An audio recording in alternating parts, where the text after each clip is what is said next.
परम प्रेममय श्री श्री ठाकुर अनुकूल चंद्रेर श्री चरण कमले आमार अनंत कोटि भक्तिपूर्ण प्रणाम। परम पूज्यपाद श्री श्री आचार्य देव तार श्रीपाद पद्मे आमार अनंत कोटि भक्तिपूर्ण प्रणाम। आजकेर এই ভিডিওটি যে সকল দাদা ও মারা দেখছেন সকলের প্রতি আমার প্রেম প্রীতি ভালোবাসা ভক্তি শ্রদ্ধাপূর্ণ প্রণাম ও রানন্দ জয়গুরু গ্রহণ করবেন। আশা করি সকলেই ভালো আছেন, ভালো থাকবেন সর্বাং প্রকারে, এটাই পরম প্রেমময় শ্রী ঠাকুরের রাঙা রাতুল চরণে আমি নিবেদন করি। আসুন আজ আমরা আলোচনা করব যে ঈশ্বরকে অনেক মানুষে কেন গালাগালি দেয়, এই বিষয়ে আলোচনা করব। আর যে মানুষ ঈশ্বরের ভক্তি করে, ঈশ্বরের কর্ম করতে যান, ঈশ্বরকে প্রতিষ্ঠা করতে চলেন, চেষ্টা করেন, তারা কি গালাগালি শুনবে না? এই বিষয়ে আলোচনা করব। ভিডিওটি একটু লম্বা হতে পারে, কিন্তু আপনারা ধৈর্য ধরে শুনবেন, এটাই আপনাদের কাছে আমার বিনীত অনুরোধ। তবে এই টপিকটি নিয়ে যদিও আমার ভিডিওটি সম্পূর্ণ না হয়, নেক্সট ভিডিওতে আমি সেটা কমপ্লিট করব। তো আসুন এই আলোচনার মধ্যে ঢোকা যাক, প্রবেশ করা যাক। সকালে শ্রী শ্রী ঠাকুর বারান্দায় উপবিষ্ট। কাল রাতে উড়িষ্যা থেকে দুটি দাদা এসেছেন। তারা ভালো কাজ করেন, অথচ মানুষের কাছ থেকে বেশ লাঞ্ছনা পান। এই সব কথা শ্রী ঠাকুর শুনে বললেন, যে যত বেশি করবে মানুষ তাকে তত বেশি ভুল বুঝতে পারে। তাই ঈশ্বরকে মানুষ গালাগালি দেয় বেশি, কারণ তিনি আমাদের জন্য সব থেকে বেশি করেন। কিছু করতে হলে পরেই নিজের সাবুধ হয়ে থাকা লাগে, এমন ভাবে যে আমি যা করতে যাচ্ছি তাতে মানুষ যেন আমার কিছু না করতে পারে। শয়তানি হোক, পাজি হোক, কুবুদ্ধি হোক, সে নিজেকে ভালোবাসে, বাঁচতে চায়, বাড়তে চায়। এই বাঁচার আকুতি সবার ভিতরেই আছে। যে চুরি ডাকাতি করে সেও ভাবে ওই চুরি ডাকাতি তার সত্তার উপকরণ। প্রত্যেকেই নরমালি সহজভাবে বেঁচে থাকতে চায়, এর ভিতর দিয়ে বেড়ে উঠতে চায়। তাই তুমি সুখে বাঁচো, বাড়ো, তোমাকে মানুষ প্রীতি অবদান দিক। উড়িষ্যার দাদাদের একজন, তাহলে কিভাবে আমাদের চলতে হবে? শ্রী ঠাকুর, করো, খুব করে যাও যা বললাম। লোক সমুদ্রে ঝাঁপিয়ে পড়ো, বি ফিশার্স অফ মেন, মানুষ ধরা জেলে হও, আর তার সাথে সাথে খুঁজে বের করো 40 জন লোক। এর আগের ভিডিওটিতে এই 40 জন লোক ইষ্ট প্রতিষ্ঠার উদ্দেশ্যে শ্রী ঠাকুর আমার সংগ্রহ করার কথা বলেছেন। এই 40 জন লোক যদি ঠাকুর পেয়ে যান, এই 40 জন লোকের মাধ্যমে তাদেরকে ট্রেন্ড আপ করলে তারা বিভিন্ন স্থানে গিয়ে তারা আরো কত শত মানুষ তৈরি করতে পারবেন। এই কথাটাই শ্রী ঠাকুর বলেছেন। এর আগের ভিডিওটিতে আমি আলোচনা করেছিলাম। জনার্দন দা তিনি শ্রী ঠাকুরকে বলছেন, আমাদের না করার দরুন যে পাপ আমাদের মধ্যে জমেছে, এখন তার ফল ভোগ করতে হচ্ছে। শ্রী ঠাকুর চাই তাই করা যেগুলি আমরা করিনি। এতকাল ধরে না করার দরুন আমাদের দুর্দশার আর সীমা নেই। এখন করার স্পিড, গতি খুব বাড়িয়ে সব ঠিক করে নিতে হবে। মোটরের স্পিডের মতো চলা চাই, মোটরের গতির মতো চলা চাই। আবার এরোপ্লেনের স্পিড আরো একটু তাড়াতাড়ি হয়, কিন্তু ফাঁকিবাজি দিয়ে কাম হবে না। কোনো কিছু বাদ দিয়ে শর্টকাট সোজা রাস্তা দিয়ে করলে হবে না। দেখুন, এই উড়িষ্যার যে দাদা দুটি শ্রী ঠাকুর কাছে এসে উপস্থিত হয়েছেন, তারা অনেক করেন, অর্থাৎ ভালো কাজ করেন, অর্থাৎ ইষ্ট প্রতিষ্ঠার কাজ করেন। শ্রী ঠাকুরের বলা মতো কাজ করার চেষ্টা করে। তাই মানুষের কাছে অনেক লাঞ্ছনা গঞ্জনা পেয়ে আছে। সেই কথা নিবেদন করাতে শ্রী ঠাকুর বললেন যে যে যত বেশি করে সে তত বেশি শোনে। ঈশ্বরকে মানুষ গালাগালি দেয়, তার কারণ এই যে ঈশ্বর আমাদেরকে সব থেকে বেশি ভালোবাসে। তাই তার কাজ করতে গেলে আমরা যে লাঞ্ছনা গঞ্জনা পাবো না, কেউ যে কিছু বলবে না, এটা কি সম্ভব? তাই আবার শ্রী ঠাকুর সাবধান করে দিয়ে বললেন যে আমাদের সাবধান হওয়ার দরকার, এমন ভাবে কাজ করতে হবে, এমন ভাবে আমাদেরকে চলতে হবে যাতে মানুষ আমাদেরকে কেউ কিছু বলতে না পারে, করতে না পারে, আমার কোনো ক্ষতি না করতে পারে, যেন রাম কাজে কোনো বাধা সৃষ্টি না হতে পারে, আমার ইষ্ট কাজে ইষ্টকে প্রতিষ্ঠা করার পথে যেন কেউই কোনো প্রকারের বাধা সৃষ্টি না করতে পারে, কেউ দোষারোপ না করতে পারে। তার জন্য আমাদেরকে 24 ঘন্টা চৌকন্না থাকতে হবে। আমার চলন চরিত্র সবকিছু দিয়ে ঠাকুরকেই প্রতিষ্ঠা করতে হবে। তাহলে আর কেউ বাধা হয়ে দাঁড়াতে পারবে না। পরম পূজ্যপাদ শ্রী শ্রী আচার্যদেবের একটা ঘটনা মনে পড়ে, জায়গাটি ঠিক আমার মনে পড়ছে না, স্থানটি পশ্চিমবঙ্গের কোনো এক স্থান, কোনো এক শহরে, এই সিউড়ি কি পুরুলিয়ার আশেপাশে বর্ধমান জেলার কথা এটা। সেখানে অনেক লোকেরা অনেক ঠাকুরকে যারা অশ্রদ্ধা করতেন, ঠাকুরের নীতি আদর্শকে যারা শ্রদ্ধা করতেন না, তা নিয়ে অনেক রকমের নিন্দাবাদ করতেন। এমন কিছু লোক ছিলেন, কলেজের ছাত্রীরা ছিলেন, তারা জানতে পারলেন পরম পূজ্যপাদ শ্রী শ্রী আচার্যদেব তাদের ওই শহরে যাচ্ছেন। তাই তারা একজোট হয়ে একটা সিদ্ধান্ত নিলেন যে তাকে বাধা দেবেন, আজকে সৎসঙ্গের মাথা কেটে দেব, এমন একটা মনোভাব নিয়ে তারা এগিয়ে গেলেন।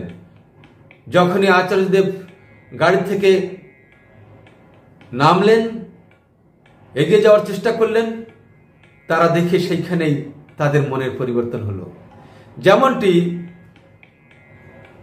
শ্রীরামচন্দ্র যখন লঙ্কায় রাবণ এবং তার সঙ্গে যত অসুর ছিল তাদেরকে নিধন করলেন, এমনকি লঙ্কার অগ্রজ শতাননকে পর্যন্ত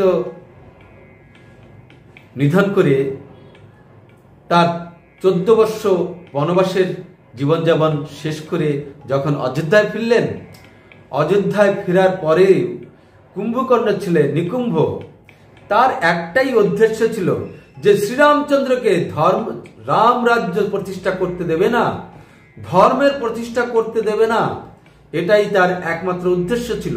তাই সেই নিকুম্ভ তার সহপাঠীদের নিয়ে, তার আর যারা বংশধররা ছিলেন তাদের সবাই সহযোগে সে শ্রীরামচন্দ্রের প্রতিটি কার্যে ব্যাঘাত সৃষ্টি করতে শুরু করলো। আর সেই সময় সংকট মোচন শ্রী হনুমানজি প্রত্যেকটি সংকটকে পরাজিত করে ধর্মকে প্রতিষ্ঠা করে এগিয়ে চলেছিলেন। এর পরবর্তী ভিডিওতে এ বিষয়েও পুঙ্খানুপুঙ্খভাবে আলোচনা করা হবে। আর যখন সংকট মোচন এগিয়ে যেতেন, তখন আমি এই জন্যই কাহিনীটা বলছি যে ওই নিকুম্ভের একটাই কর্ম ছিল, তার যে সৈন্যবাহিনী ছিল তারা মানুষের মধ্যে কুপ্রবৃত্তিগুলিকে জাগ্রত করে দিত। যাদের ভিতরে সৎ প্রবৃত্তি ছিল, সৎ ভাবনার ভিতরে সাত্ত্বিকভাবে চলতেন, তাদের ভিতরেও একটা এমনভাবে তাদের চিন্তাধারাকে বদলে দিত, পরিবর্তন করে দিত যে তারা আস্তিক ছিল, নাস্তিক হয়ে যেত, ধর্মের কথা শুনতই না। এমনিভাবে সমবাহু নামে এক যোদ্ধা ছিল, রাজা ছিল, তার পরিবার সহ সে যে ঋষিকে তার তার পথপ্রদর্শক মনে করতেন, মন্ত্রিসভার মুখ্য মনে করতেন, তাকে পর্যন্ত অপমান করে বিতাড়িত করেছিল যার প্রভাবে। এবং শ্রীরামচন্দ্রের যে অশ্বমেধের যজ্ঞ অশ্ব তাকে বন্ধন করেছিল। এমনিভাবে প্রতিটি জায়গায় সেই অধর্ম প্রতিষ্ঠা করতে ছিল। অধর্মের জয় হোক এই কথাই বলতো কে? নিকুম্ভ। আর এই সব ক্ষেত্রেই সংকট মোচন हनुमान, श्री राम काज में कोई भी बाधा विपत्ति नहीं मानेंगे। कट्टरता एमनी भावे एगिয়ে যান। ঠিক তেমনি ভাবে আমাদের আচার্য ঈশ্বর পরম পূজ্যপাদ আচার্যদেব যখনই সামনে এসে দাঁড়ালেন তাদের মনের পরিবর্তন হয়ে গেলেন। যেমন সংকটমোচন সবাইকে তার মনের পরিবর্তনটা, এই নিকুম্ভ যে একটা ষড়যন্ত্র করেছে সেটা বুঝতে পেরে সবার বিবেকটাকে জাগ্রত করার চেষ্টা করতো, তাদের ভিতর থেকে সেই কুপ্রবৃত্তির প্রভাবটা কাটার চেষ্টা করতেন। কত জায়গায় হতো যেখানে না হতো সেখানে আরো বল প্রয়োগ করতেন। তাই আমাদের মধ্যে এমন এমন রাবণ আছে, এমন এমন কুপ্রবৃত্তির মানুষ আছে যে এতই ক্ষণভঙ্গুর, এতই দুর্বল কুপ্রবৃত্তির মানুষ আছে যে তার সামনে গেলেই পরিবর্তন হয়ে যায়, তাদের বিবেক জাগ্রত হয়ে যায়। আমার ঠাকুর শ্রী শ্রী অনুকূল চন্দ্র এমন আচার্য পরম্পরা ছেড়ে গেছেন যে তাদেরকে দেখা মাত্রই তাদের ভিতরে যত রকম কুপ্রবৃত্তি আছে সেগুলি সব দূর হয়ে যায়, দূরে চলে যায়, তাদের সামনেই আসতে পারে না। শালা রামের নাম শুনলে ভূত পালায়, এমন একটা অবস্থা। যাই হোক, আমি তার বিস্তারিত যাচ্ছি না, আপনারা অনেকেই জানেন এই ঘটনা, অনেকেই জানেন। তো এবার কথা হচ্ছে কি, তাই আমাদেরকে সাবধান হয়ে চলতে হবে, শয়তানের প্ররোচনার ফাঁদে যেন আমরা না পড়ি। আবার ঠাকুর বলছেন যে এই মানুষের মধ্যে মানুষ বিভিন্ন প্রকার বৃত্তির সহায়তা নিয়ে নিজের জীবন অতিবাহিত করছে এবং এই সহজ বৃত্তির মধ্যে থেকে তারা বেড়ে আগে বাড়তে চায় এবং তার থেকে সে উন্নতি লাভ করতে চায়, বৃদ্ধির চরমে পৌঁছাতে চায়। তাই আমাদেরকে তাদের বাঁচা বাড়ার সহায়ক হতে হবে। আমরা শয়তানি হোক, পাজি হোক আর কুবুদ্ধি হোক, সবাই নিজেকে ভালোবাসি, আমরা সবাই বাড়তে চাই। এই বাঁচার আকুতি সবার মধ্যে আছে। তাই ঠাকুর এখানে একটাই কথা বলতে চাচ্ছেন, বাঁচার আকুতি যখন সবার মধ্যে আছে, সবাই যখন শান্তি পেতে চায়, আনন্দে থাকতে চায়, যে আনন্দের মূল মন্ত্রটা যদি আমরা তাকে ধরিয়ে দিতে পারি,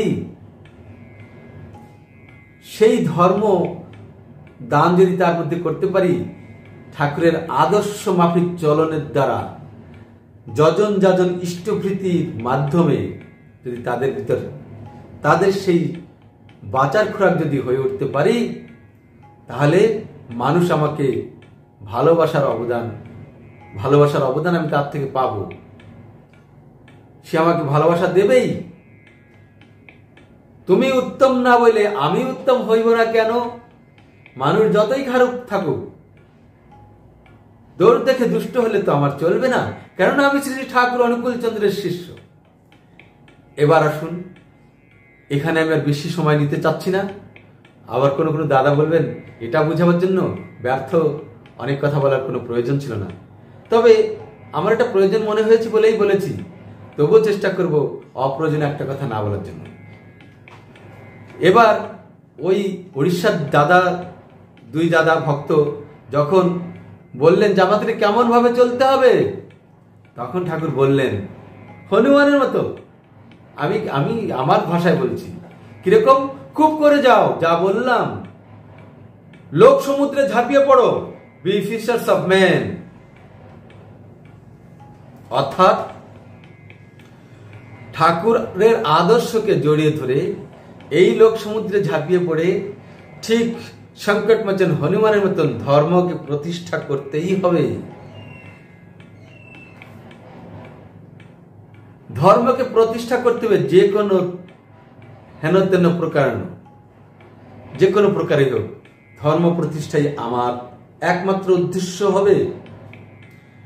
আর তার জন্য তাকে আঁকড়ে ধরতে হবে, আঁকড়ে ধরে এগিয়ে চলতে হবে, তাহলে আমাকে কেউ আটকাতে পারবে। এই ভর দুনিয়ায় আমি যদি এমন ভাবে চলতে পারি, এমন ভাবে চলায় যদি সুদক্ষ হয়ে উঠি, তাহলে এই ভর দুনিয়ায় আমাকে আটকাবে এমন কেউ দ্বিতীয় হবে না।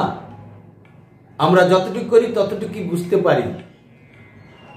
আমি দাদা ও মায়াদের সামনে একটুকি কথাই বলছি, বিশ্বাসের সঙ্গে বলছি, আমি কোনো ধোয়া তুলসী নই বা আমি কোনো ঠাকুরের পরম ভক্ত নই, কিন্তু ভক্ত কেমন ভাবে হতে হবে সেটা তো ঠাকুর বলেই গেছেন। ঠাকুরকে ভালোবেসে সেইভাবে চলতে হবে। আমি করার চেষ্টাই করছি, তাকে ভালোবাসার চেষ্টা করব, এটাই আমার জীবনের মতো। যতদিন পর্যন্ত তাকে ঠিকভাবে ভালোবাসতে না পারছি ততদিন পর্যন্ত আমি এই ভালোবাসার ট্রেনিং, ভালোবাসার জন্য চেষ্টা করেই চলবো, ইষ্টমুখী হয়ে চলার চেষ্টাই করব। এটাই হচ্ছে আমার কথা। তবে এই চলতে গেলে অনেক ভুল ভ্রান্তি হয়, তাই আমার দোষটি আপনারা দেখবেন না, আমার ভালোটুকু দেখবেন, তাহলেই আপনি ঠাকুরের মানুষ। আমিও আপনাদের দোষটি যেন না দেখি, এটাই আমি প্রার্থনা করি ঠাকুরের কাছে, আমি যেন কারো দোষ না দেখি। আমার ভিতরে যত দোষ দেখা বুদ্ধিগুলো আছে সেগুলি যেন আমি আমার ইষ্ট কাল দিয়ে, ইষ্টবৃত্তি দিয়ে আস্তে আস্তে সব কন্ট্রোল করে নিতে পারি, এটাই আমি প্রার্থনা করি।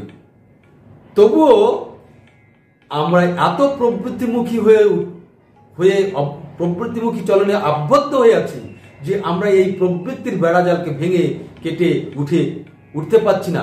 আমরা মুখে বলছি আমি কারো দোষ দেখবো না, পরনিন্দা পরচর্চা করবো না, কিন্তু তার পর মুহূর্তেই আমাদের অভ্যস্ত সংস্কার, আমাদের যে কতগুলি পশুবৃত্তি আছে আমাদের মধ্যে, সেগুলি পট করে ফেলছে। তাই ভাববানীতে একটা কথা আছে,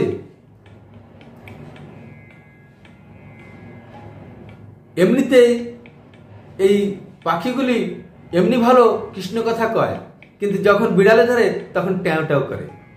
এই একটা কথা আছে, আপনারা আমার থেকে ভালো করে জানেন। তার মানে আমরা ঠাকুরকে ভুলে যাই। এখন আমি ঠাকুরের কথা বলছি, আলোচনা প্রসঙ্গটি আমার হাতে আছে, কি ডিঙ্গি মেরে মেরে কথা বলছি, কিন্তু এমনি বললে হবে না, বলার সঙ্গে কাজ করতে হবে। আমাদের 4টে শ্রেণী আছে। শ্রী ঠাকুর সত্যানুষ্ঠান বলেছেন যে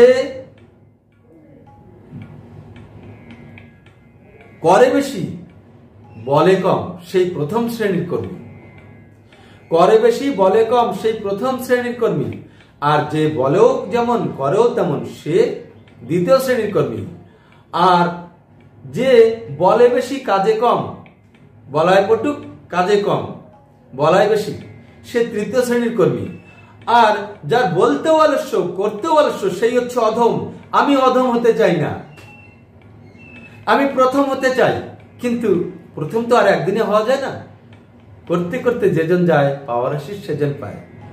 তুমি শত চেষ্টা করার সত্ত্বেও যদি বিফল মনোরথ হও, ক্ষতি নাই, ওই ছোড়ো না, ওই অম্লান চেষ্টাই তোমাকে একদিন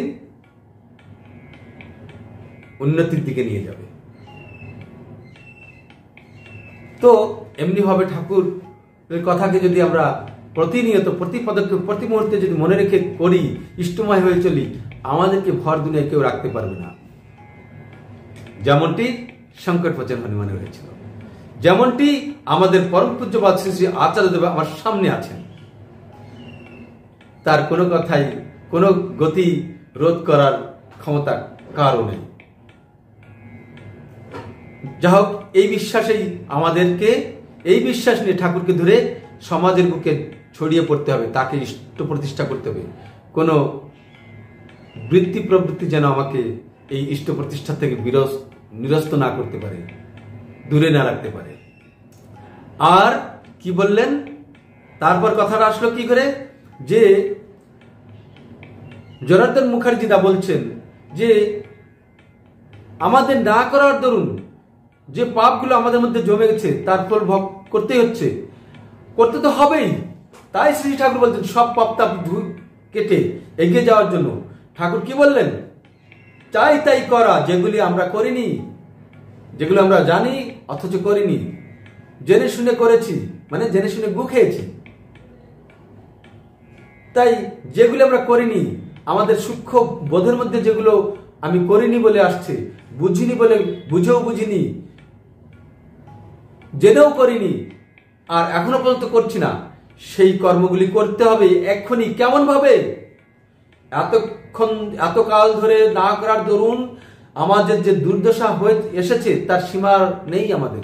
আমরা সামনে দেখলে অন্ধকার দেখতে পাচ্ছি, কেননা দুর্দশাগ্রস্ত হয়ে দুষ্কর্ম করে সৎকর্ম না করার দরুন যে পরিস্থিতিতে এসে পৌঁছেছি, আমাদের আর সামনে রাস্তা নেই।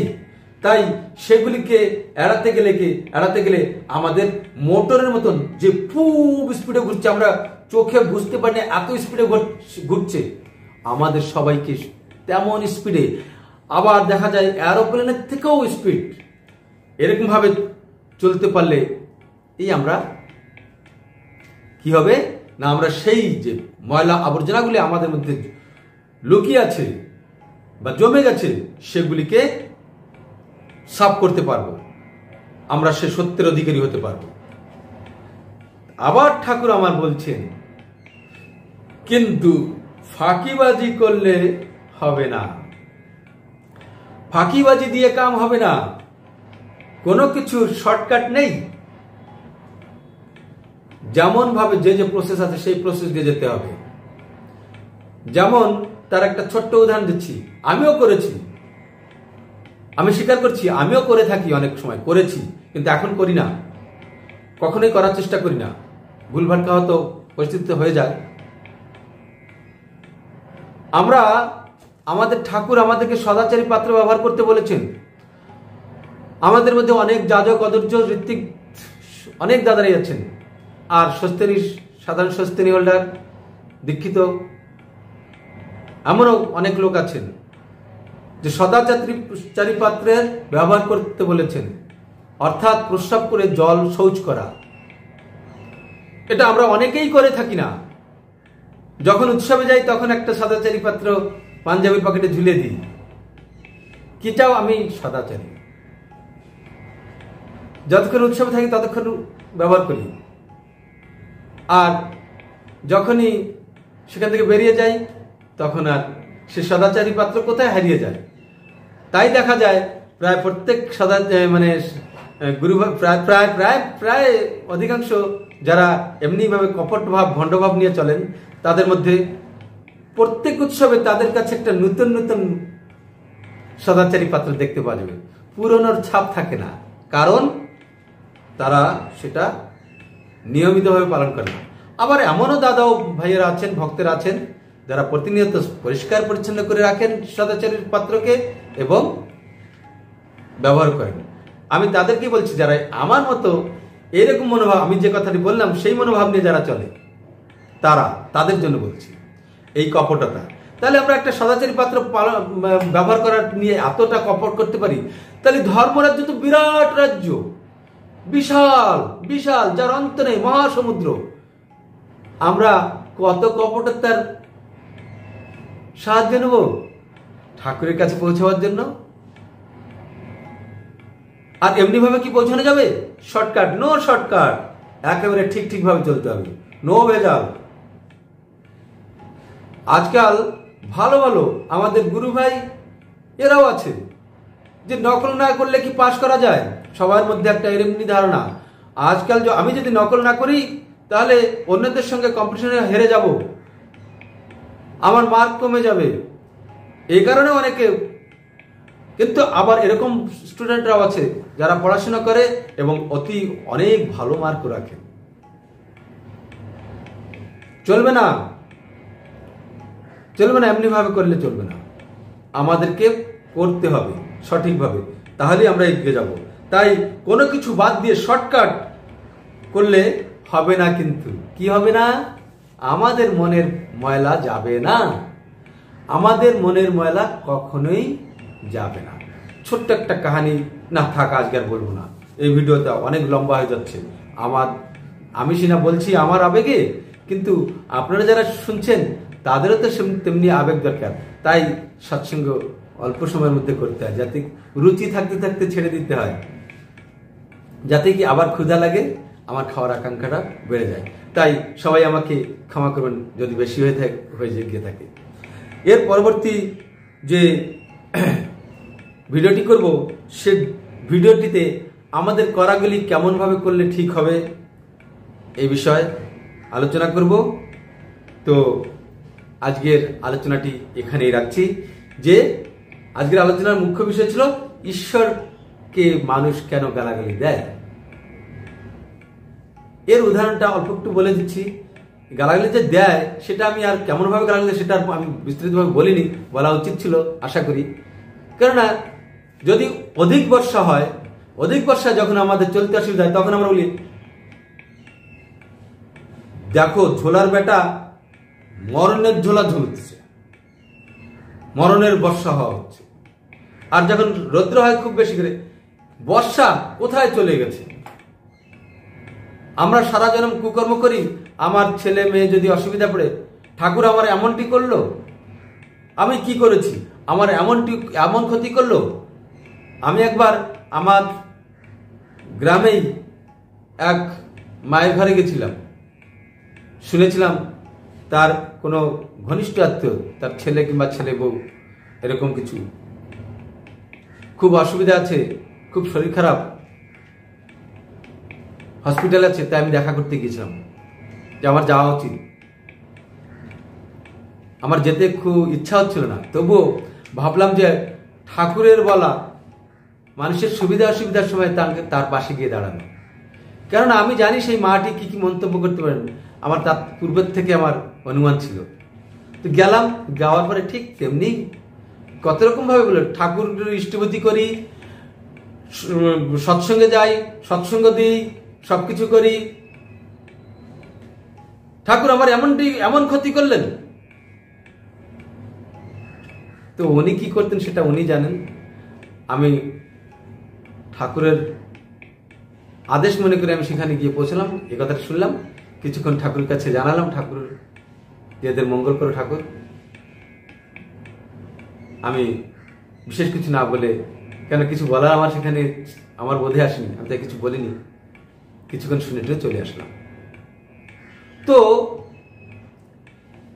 এই ছোট ছোট উদাহরণ দিলাম যে আমার ফসল নষ্ট হয়ে গেছে, সেটাও ঠাকুরের দোষ। আমার গাড়ি খারাপ হলো, সেটাও ঠাকুরের দোষ। আমার গাড়ি চুরি হয়ে গেল, সেটাও ঠাকুরের দোষ। আমার ছেলে মারা গেল, সেটাও ঠাকুরের দোষ। আমার কোনো দুর্ঘটনা হলো, সেটাও ঠাকুরের দোষ। ঠাকুর কিছু করলো না। আরে বাবা, আমি ঠাকুরের জন্য কি করেছি সেটা তো একবার জিজ্ঞাসা করুন। ইষ্টভূতি করেছি, সে আমার জীবন রক্ষা করবে, সেই জন্য ইষ্টভূতিটা ইষ্টের সেবার জন্য করেছি। তা আমার ইষ্ট সেবা, ইষ্টভূতিটা যদি ইষ্টের ভরণ পোষণার্থে না হয়, যদি আমারকে রক্ষা কবচ বানানোবার জন্য যদি আমি ইষ্টভূতি করি, তাহলে সেটা কি ইষ্টভূতি হলো?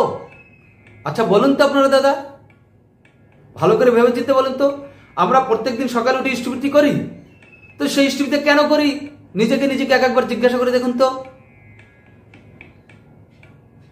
আর আমরা যখন যাজন করি তখন কি বলে থাকি ভেবে দেখুন, যে ইষ্টভূতি নিকুম্বল্লা যজ্ঞের সম্মান।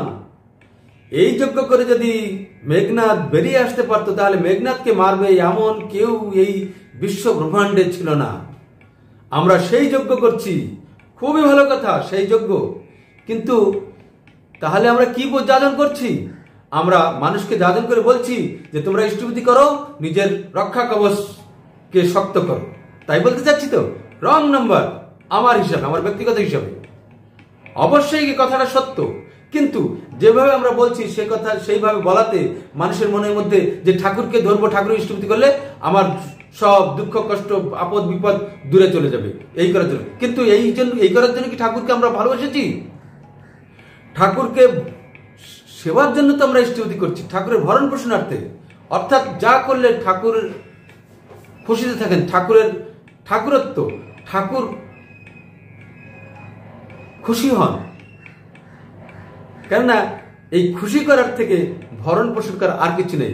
যেমন একটা রোগী একজন ডাক্তারের কাছে গেলে তার মনটা যদি খুশি করে দেয়, মনকে খুশি করে দেয়, তাদের একটা প্রথম নিয়ম যে রোগীর ভিতরে একটা সবলতা আনার দরকার আছে।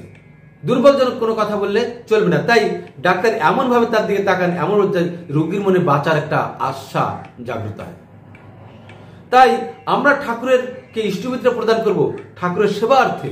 ঠাকুরের সেবায় ঠাকুর সন্তুষ্ট হলে তখনই তো তার ভরণ পোষণটা হবে, তখনই তো কোনো ওষুধ কাজ করবে। তারপরে আমরা যা করব, ঠাকুরকে খুশি না করে, ঠাকুরকে অসন্তুষ্ট করে যদি আমি ঠাকুরের ইষ্টভূতি করে তার কাছে দাবি করি, হয়তো তার করতে পারেন, সে দাবি পূরণ করতে পারেন, কিন্তু ঠাকুর তো খুশি হলেন না। ভরণ পোষণ তো ঠাকুরের হলো না।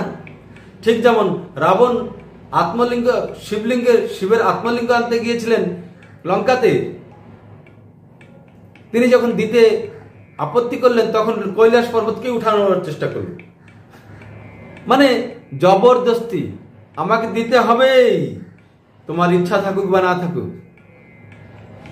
ঠিক আছে, তো ভিডিওটি অনেক লম্বা হয়ে গেল, ক্ষমা করবেন দাদা মায়েরা। আপনারা এরপরে যে কথাগুলি ছিল সেগুলো বলতে পারলাম না, কেন অনেক বড় ভিডিও হয়ে যাবে। তাই তো আমি যদি আমার কথা যদি আপনাদের কোনো কিছু মনোগ্রাহী হয়ে থাকে, গ্রহণযোগ্য হয়ে থাকে, তাহলে ঠাকুরের কাছে প্রার্থনা করবেন আরো যেন এরকম গ্রহণযোগ্য, আপনাদের মনোপুত মনোবাঞ্ছিত মানে আপনাদের এমন কিছু ঠাকুরের কথা শোনাতে পারি যাতে কি আপনাদের জীবনে সেটা সহায়ক হয়ে ওঠে, আপনাদের জীবনের উন্নতির সহায়ক হয়ে উঠতে পারে। এমনি কথা যেন ঠাকুরের আপনাদের সামনে পরিবেশন করতে পারি, এটাই প্রার্থনা করবেন। আপনাদের কাছে এটাই আমার বিনম্র প্রার্থনা। আর আপনাদের সকলের জন্য সর্বাঙ্গীন উন্নতি, সর্বাঙ্গীন মঙ্গল প্রার্থনা করি পরম প্রেমময় শ্রী ঠাকুরের রাঙাচরণে, শ্রীপাদ পদ্মে, যেন আপনারা সবাই সুস্থ সুদীর্ঘ জীবী হয়ে ঠাকুরকে মাথায় নিয়ে এগিয়ে চলেন। ততক্ষণ পর্যন্ত আরেকটা ভিডিও আনা পর্যন্ত আপনাদের কাছ থেকে আমি বিদায় নিচ্ছি, আমাকে অনুমতি দিন। জয় গুরু, বন্দে পুরুষোত্তম।